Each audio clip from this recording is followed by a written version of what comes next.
in the dirt.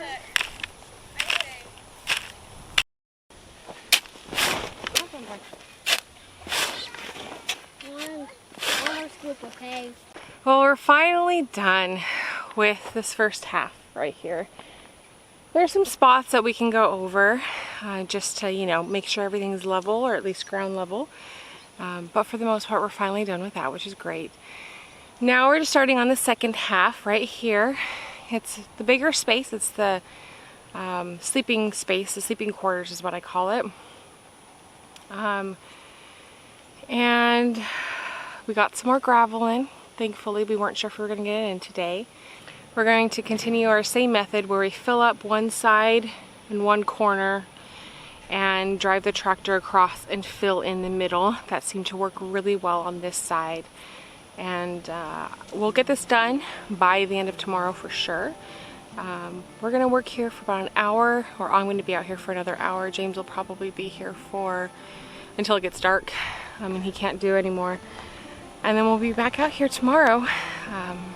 So we'll see how that goes, and it'll be really nice to have this done.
Kind of funny, but our cows, we can't find them right now.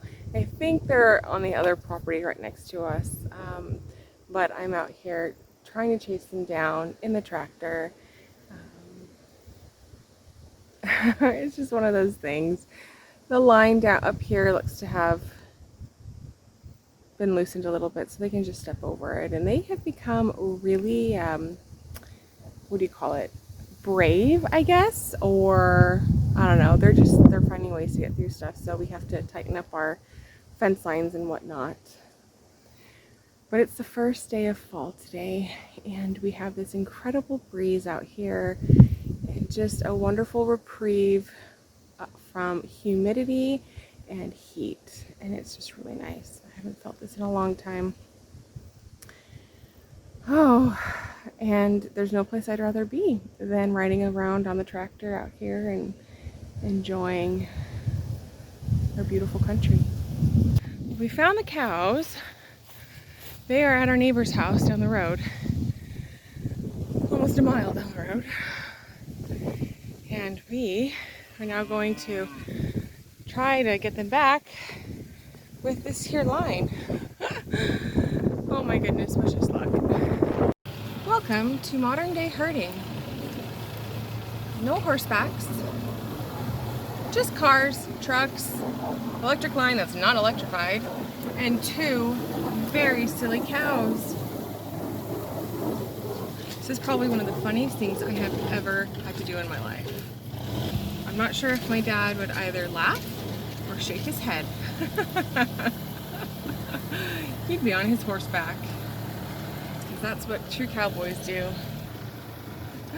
Just making do, I guess. We're finally back on our road. It's only been about 20 minutes. They are pokey as all get out, but we're almost there. Epic. Hey. Hey, your water's over here.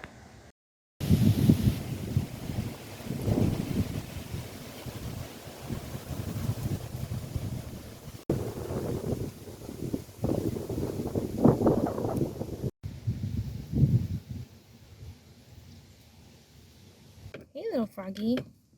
You want to go for a ride? Oh! Hey, what the heck? Are you coming in here? It looks like granite. Oh! Almost. Ready? Double up. There you go. Ready?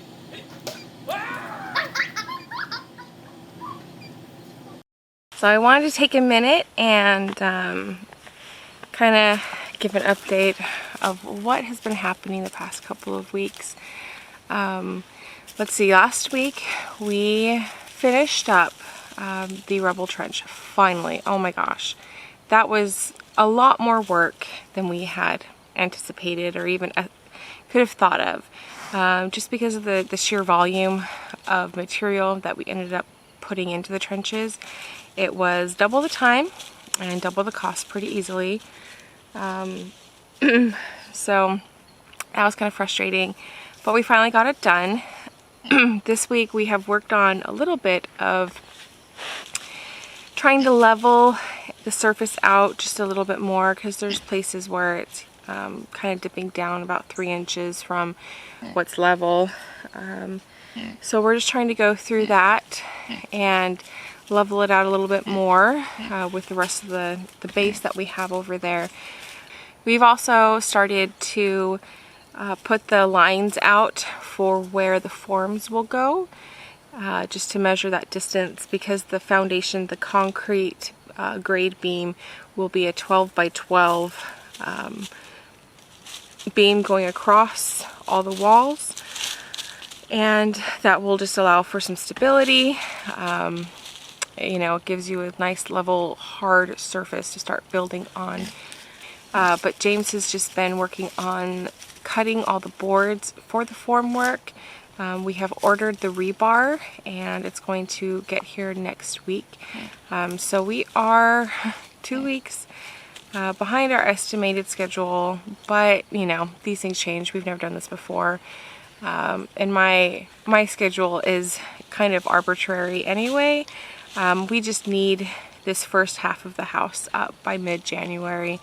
So hopefully next week we'll be able to finish the formwork at least for the first half, if not for the second half as well, and get all the rebar laid in addition to that. And then the following week, get concrete out here.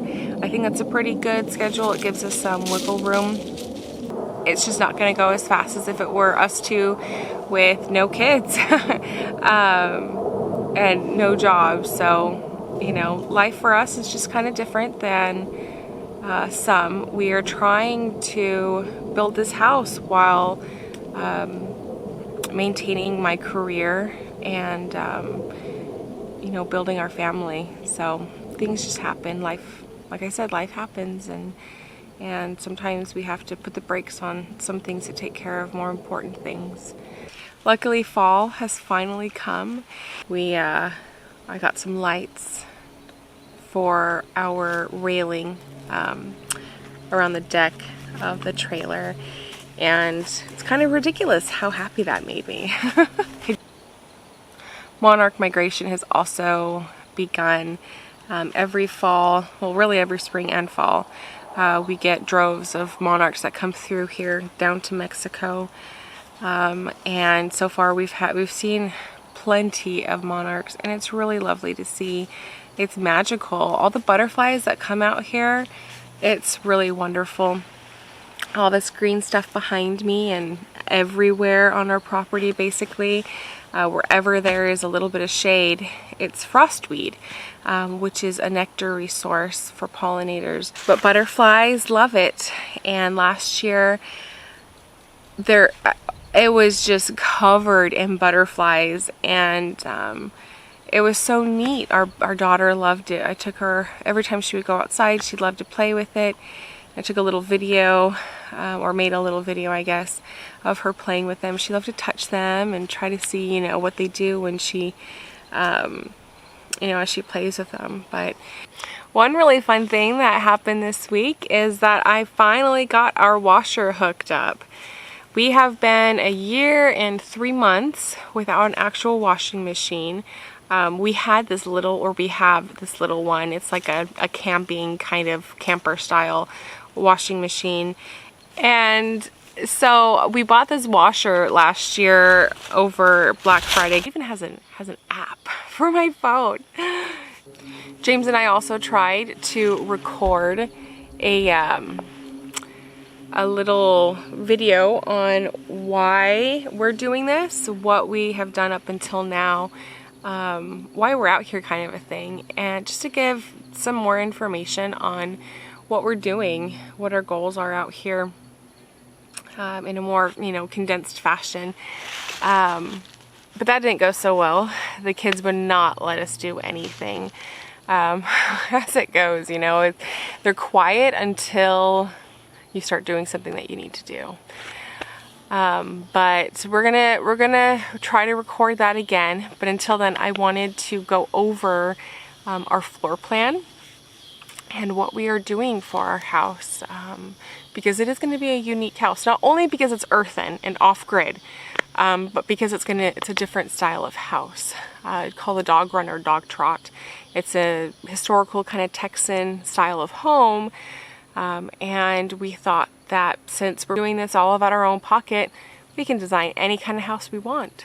So I want to show you guys our layout and what we are thinking for the whole project. So James was able to design our house in Rhino and give us a quick rendering of what we expect it will look like. Let's see, you'll see right off the bat that it is the dog trot style. I'm going to move our little windscreen there away. You know, bear with me while I move around here. I'm not used to the program like he is. But you can see here the breezeway. The purpose of this breezeway here is just to help the air circulate around the house and help it kind of pull some of the heat out of the walls that might be there and provide a more comfortable experience. It might be kind of weird going in and out between two structures, you know, to go to the kitchen or what have you, but we really liked the idea of a dog run. It's a pretty, you know, unique old style for Southern homes, and we were inspired going to Houston one day. We saw a dog run, and we thought we might do it, and we took inspiration from a popular architecture firm in the city as well on some of the work they've done in the Hill Country. So let's see. Because of the cost and limitations that we have right now, the roof is pretty plain. The design overall is pretty standard and plain.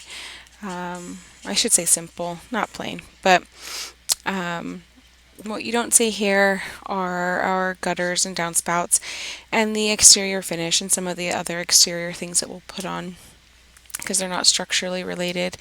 But our bricks will be eventually covered with a creamy clay plaster to finish it out on the exterior. We won't leave the bricks exposed, although they'll be fine in the interim because they will be stabilized with just a little bit of cement so that the elements won't erode or, you know, make them degrade or anything. We're missing a couple of windows here for our bathroom. And then we didn't put windows on this side of the house on purpose because this is actually where the sun sets and we don't want any energy loss coming through here. Plus the sun in the afternoon can be pretty blinding. During the day the sun will hit this side of the house the most, and we provided a patio, big enough patio to help mitigate the sun hitting the front of the house as well. Now these wooden looking things above the windows are called lintels. The weight of the bricks can be a lot on the window frames, and so these lintels help to distribute that weight a little more evenly. But one thing that's really popular with Earthen Homes is adding some sort of decorative feature with glass bottles, and so I would like to try to implement that here. I have to find them. We have a lot of windows, so we might only do it on a few of the windows and doors, but it's definitely a feature that I would love to have. So we'll see if we can get to that. The roof will be a standard metal roof. It'll be probably a white color just to reflect as much heat as possible, or sorry, not absorb it. And then we will have radiant barrier OSB to help mitigate again more heat from coming into the attic space. The roof will be insulated both at the ceiling and along the roof. So we'll have plenty of insulation plus the air, greater air circulation, and altogether it's an earthen home. So there's better energy management there as well. So looking at our floor plan here, you see that it's pretty simple setup. It's just the sleeping quarters is just a simple 3-bedroom, 2-bath layout. We have a small little living room here. I call it our landing spot. It is actually pretty small. It's barely bigger than one of the bedrooms. For now, it'll serve as our living room while we get our living quarters finished out. We have to finish out this one side first, though, so that we have solid structure to live in again. And because we won't have a kitchen, we're going to turn the kids' bathroom into a makeshift kitchen. And after having this so-called kitchen in our trailer, it'll be pretty nice to have a larger space to actually cook. One thing you might notice is that we don't actually have closets in our sleeping quarters. Our bedrooms are a little bit smaller, which, really they're not that small in the scheme of things, but we are going to have wardrobes and dressers, and that's about it. We will probably have some under bed storage as well, but for the most part, our goal is to mitigate having so much stuff. We had to downsize dramatically, moving from a 1,900 square foot home to something that's about 400 square feet. And so we don't even have that much stuff anymore, which will be really nice. We won't have to worry about where to put things. Is our living quarters. We'll have the living room, kitchen. There's a nice sized pantry here, which is where we'll house our food storage and all of our pantry items. A small powder room, and this little nook at the bottom left is where we will have our solar inverter and battery backup, and that will supply electricity for the whole, for both structures, for the whole house. So that's about it for our very simple yet complex build. Altogether, it lands just under 1,500 square feet, which is by no means very small. It is bigger than I had originally wanted, but James really wanted a little bit bigger so that we had room to grow if, that came up. He also wanted to be able to have family events here as our kids grow up and get older and have families of their own. We also wanted space for people, guest space and whatnot. So anyway, we just sized up a little bit more and we're really happy with it. Once all is said and done and both structures are complete, it'll be pretty cool. I think we'll have a unique little home that is very efficient, off-grid, and does, basically everything that we want. Living in a normal house, in the city for a while, we kind of got a feel for really what we wanted long term in a house. Now, of course, these things change. We change. Our needs and wants change all the time. That's just kind of a given. But for now, I think this will suit us fine, and we'll know as we grow older that we had to build this with our bare hands.